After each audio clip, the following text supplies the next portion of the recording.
Now, change can happen quickly, too. It doesn't have to take years to occur. Let me give you a quick example from my personal life.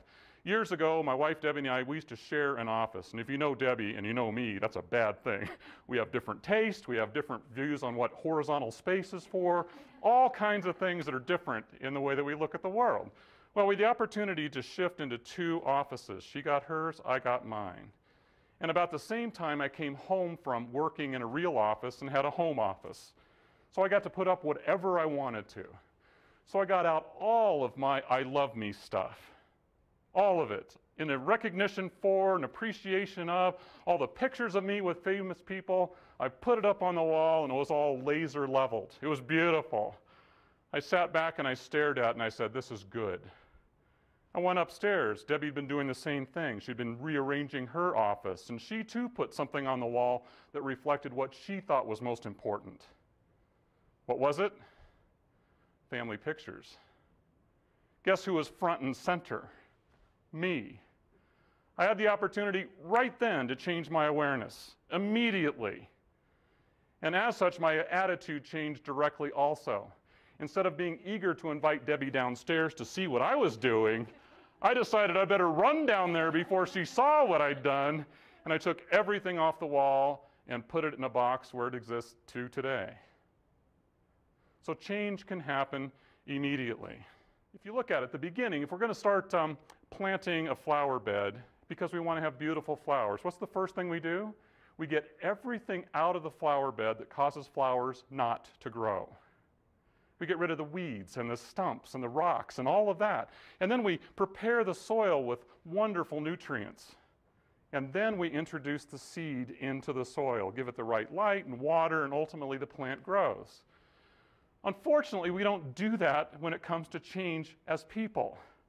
What we do instead is we have this huge bag of stuff, this giant load of limiting beliefs and historical biases and the status quo, and we drag that forward into our change. And we wonder why it doesn't work. So one of the first things we need to do when it comes to change is go through the process of getting ready. We then allow it to incubate. Again, back to the seed growing. No biologist on planet Earth can tell us why a seed germinates. Not one biologist. They don't know why. They can predict it, but they don't know why it happens.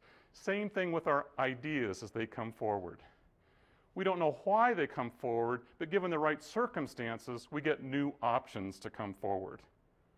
That's the incubate process. And then the third step has to do with allowing insight and synergy and who knows where this came from sort of things to occur. The aha moments. You know, aha moments are circulating around us all the time, constantly. Are you aware of them? Are you conscious enough to allow them to come forward? What happens instead is we tend to run the same program. We're stuck in our old ways of thinking and we never feel them. And then finally it comes down to making it real. A great idea unimplemented is irrelevant. We have to take action. It takes courage. It takes conviction. It takes vision. All of those things are true as well. That's the basis for the Jump Innovative Change model. Positive, visionary, enduring change, as opposed to the typical way of doing it where people resist it to the point that they sabotage it. So, I have a belief that change can be done differently. Do you? What happens the next time somebody asks you, what thoughts come to mind when you think about the word change? What feelings come forward? I think it's possible for all of us to align our energy, our passion, our doing with who we really are. Call me corny, but I think life works better that way. So, what do you think of change? Is it positive? It can be. Thank you very much.